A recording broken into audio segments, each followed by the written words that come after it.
D, we're going to solve this exponential equation. So to solve, I'm going to look at the base numbers 2 and 7. I cannot get a common base, so that means I'm going to have to use logarithms. So I'm going to log both sides.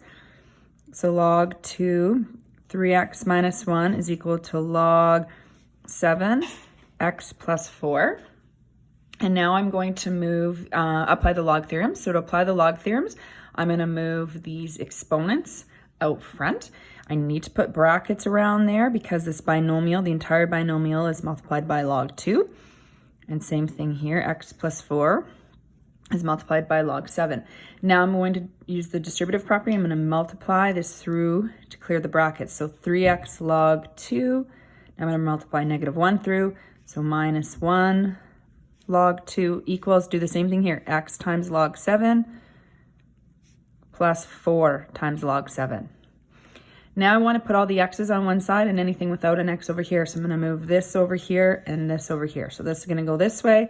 This is going to go this way. So I get 3x log 2. Moving this over, I get minus x log 7 is equal to 4 log 7. Move this over, plus log 2. Now I'm going to factor out an x. So if I factor out an x, I'm left with 3 log 2 minus log 7 is equal to 4 log 7 plus log 2.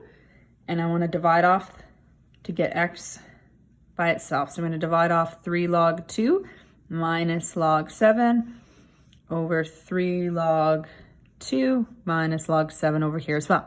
So that cancels out. So I always want to isolate x and clearly show what x represents. So x is 4 log 7 plus log 2 divided by 3 log 2 minus log 7. Now again, in your calculator, you're going to type in the numerator. I like to usually hit equals so that I at least know what that number is. Then divided by, and in your calculator, you're going to need to make sure that there's brackets around the denominator. You don't want to, calculate everything individually if you can avoid it. Because of rounding.